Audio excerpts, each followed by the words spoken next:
नमस्कार दर्शक बंधु ईपीएफओ टंका को नहीं एबे आसला एक बड़ खबर। जदि आपण मैंने चाकरी करुँच प्रति मासरे आपणक दरमारू पीएफ टंका कटुची तेबे आपणक पई आसीची बड़ खुशी खबर। केंद्र सरकार प्राइवेट सेक्टर रे काम करुथिबा कर्मचारी को एक बड़ उपहार देबाकू जाउछंती। तेबे कोन रहिछि अपडेट टी जानिबा संपूर्ण डिटेल्स रे सेति वीडियो टी को शेष जाय देखिबा सहित हम चैनल नुआ थिले सब्सक्राइब करी पाखरे थिबा घंटी चिन्ह को दबाई दियंतु जहाद्वारा एभली नुआ नुआ वीडियो आपण सर्वप्रथमे देखिबाकू पाई परिबे।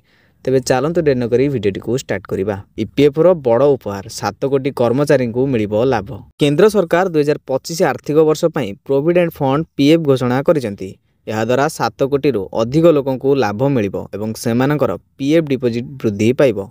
सरकार कहिसेंती जे 2025 आर्थिक वर्ष पई कर्मचारी भविष्य निधि पांठी ईपीएफ अकाउंट उपरे वार्षिक 8.25% सुध मिलिबो। आज केंद्र सरकार यहाकू मंजूरी दैछंती। यार अर्थ होची खूब शीघ्र यही सुध राशि सारा देशर 7 कोटी रु अधिक अकाउंटधारी पीएफ अकाउंट रे जमा हो जिवो। ईपीएफओ फेब्रुआरी 28 रे 2024 रु 25 आर्थिक वर्ष पई कर्मचारी भविष्य निधि पांठी जमा उपरे सुध हार 8.25% रे बजाय रखिबाकू निष्पत्ति नैतिला, जहा पूर्व आर्थिक वर्ष रे प्रदान करा जैथिबा हार सहित समान। 2024 रु 25 पई अनुमोदित सुध हार अर्थ मंत्रालय को अनुमोदन पई पठा जाइतिला।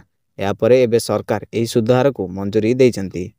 तेबे सूचना अनुसार अर्थ मंत्रालय 2024 रु 25 आर्थिक वर्ष पई ईपीएफ उपरे 8.25% सुधार को अनुमोदन करिछि एवं श्रम मंत्रालय गुरुवार ए संपर्क में ईपीएफ को एक चिट्ठी पठाइछि।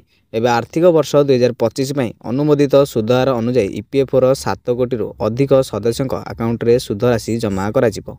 तेबे ईपीएफओ प्रतिवर्ष कर्मचारी सुधार स्थिर करे एवं परे याकू अनुमोदन पाई अर्थ मंत्रालय को पठाए। या परे जदि अर्थ मंत्रालय अनुभव करे जे एही सुधार सठिक तेबे याकू अनुमोदन दिया जाए। तेबे दर्शक बंधु यह थिला संपूर्ण अपडेट जहाँ आपण माने भिडियो रे जानिबा को पाइले।